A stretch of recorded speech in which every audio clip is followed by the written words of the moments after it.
A folded note passes from hand to hand across the chamber, and you are the only person who notices it happening.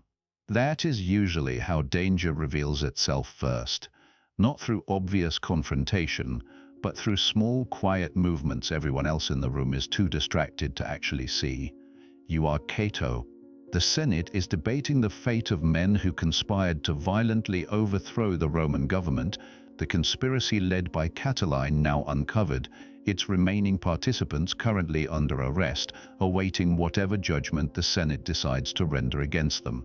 Most senators favor execution, recognizing the genuine danger these men represented to Rome's stability. One senator, speaking eloquently, has just proposed something different: life imprisonment instead, a punishment that sounds reasonable, even merciful, until you notice that note moving quietly between his hand and his allies seated nearby. That senator is Julius Caesar. Feel the weight of this moment for a second, the precise instant when you recognize that the man currently arguing so persuasively for mercy may actually be protecting his own undisclosed connections to the conspiracy itself, using compassion as careful political cover for something considerably more self-interested. You watch Caesar finish his speech. Watch the assembled Senate visibly moved by his argument. Several senators already shifting their previous support away from execution toward the more merciful alternative he has just proposed with such persuasive skill. Epictetus, not yet born, would one day teach that we suffer not from events themselves, but from our judgments about those events. Tonight your judgment tells you clearly that this particular moment requires not suffering, but action, immediate and decisive, before the entire Senate's collective judgment shifts permanently away from what genuine justice actually demands. You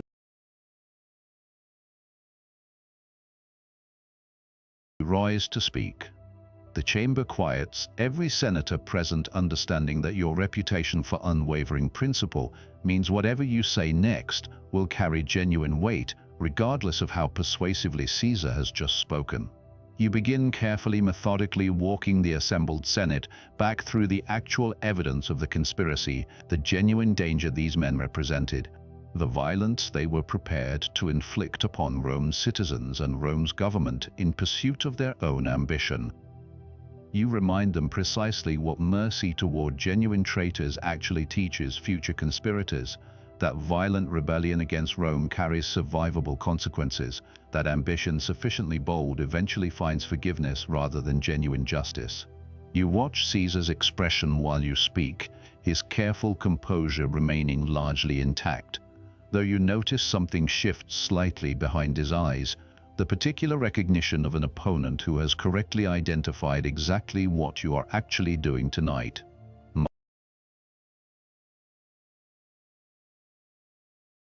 Marcus Aurelius would write, generations after this evening, that the best revenge is to be unlike the one who performed the injury. You think of this principle now, recognizing that your task tonight is not personal accusation against Caesar specifically, since you possess no definitive proof of his actual involvement, merely reasonable suspicion based on his unusual eagerness for leniency. Your task is simply ensuring that justice prevails regardless of whatever private motivations might be quietly influencing the Senate's collective decision.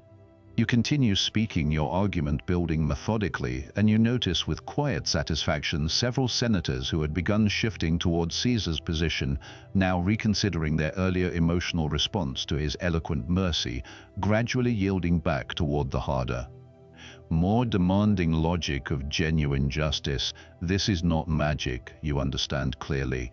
Watching the Senate's mood slowly shift again, this is simply the patient, careful work of presenting clear reasoning forcefully enough to overcome an opponent's considerable rhetorical skill, refusing to let persuasive performance substitute for genuine examination of what actually serves Rome's collective interest. When you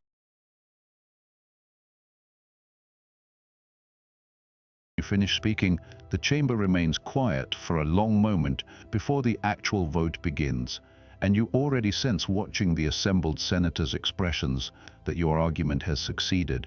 That execution, rather than Caesar's proposed leniency, will likely become the Senate's final decision. The vote confirms this shortly afterward.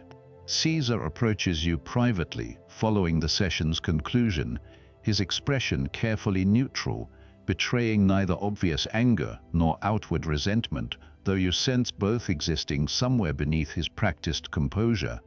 He acknowledges your skill as an opponent, his words polite, almost respectful, though you recognize something colder existing underneath the surface politeness.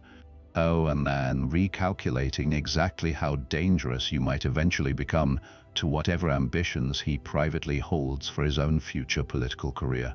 You respond simply telling him that you hold no personal animosity toward him specifically, that your opposition tonight was never actually about him as an individual, but about ensuring Rome's justice system remains genuinely committed to consequences rather than convenient mercy whenever powerful men's interests happen to require it. He studies your face for a long moment, and you understand, watching his expression carefully, that something has genuinely shifted in how he now perceives you, no longer simply another senator holding predictable traditional positions, but someone capable of directly, effectively countering his considerable rhetorical skill whenever genuine principle demands it. This recognition, you suspect correctly, will likely shape his future approach toward you considerably more than tonight's single debate alone. Epictetus would teach that wealth consists not in having great possessions, but in having few wants. You think of this principle now in a different context, recognizing that your effectiveness tonight depended entirely on wanting nothing personally from this particular outcome, no political advantage, no personal credit, simply genuine justice served regardless of whose ambitions it happened to inconvenience.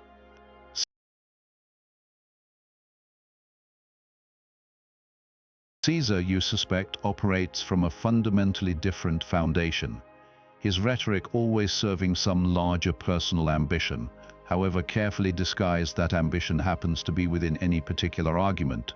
This difference between you recognize clearly, walking home that evening, represents something considerably more significant than tonight's single political disagreement. It represents two entirely incompatible visions for what Rome's political culture should actually become.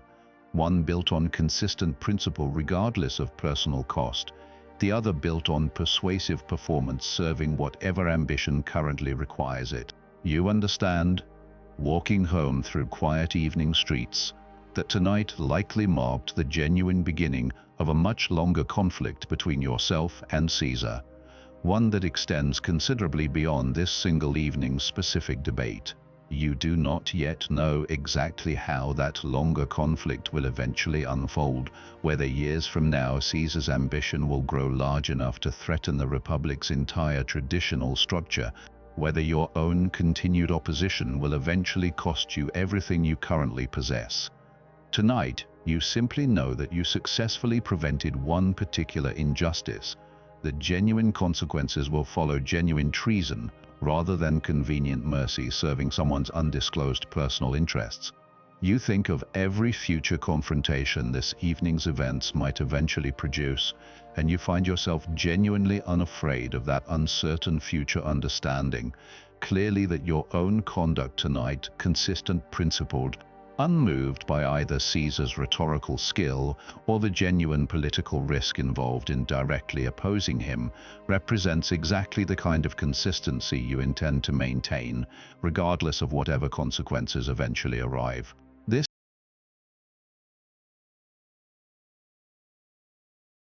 is perhaps the genuine secret behind why Caesar would eventually come to fear you more than any opposing army. You reflect, walking through these quiet streets, an army can be defeated through superior strategy, superior resources, superior tactical positioning. A single man's unwavering, consistent integrity cannot actually be defeated through any of those same conventional methods, since it depends entirely on something armies and political maneuvering alike remain genuinely powerless to actually conquer: one person's internal, unshakable commitment to remaining exactly who they have always claimed to be, If you're listening to this and currently facing your own version of tonight's confrontation, some situation where persuasive, comfortable rhetoric threatens to override what genuine principle actually demands, know that Cato once stood exactly where you might be standing now, recognizing clearly that someone needed to speak difficult truth, even when easier, more popular alternatives remained readily available. This is why Severus Stoic exists, to bring you these honest, demonstrated chapters of Stoic history, proving that genuine integrity, consistently applied, remains genuinely powerful regardless of whatever rhetorical skill or political pressure happens to oppose it. If this story reached something true in you, subscribe to Severus Stoic so more of these journeys continue finding their way to you exactly when you need them most. Leave a comment below and tell me about a time you spoke difficult truth against a more persuasive, more popular alternative, and what that particular choice ultimately taught you about your own genuine character. Your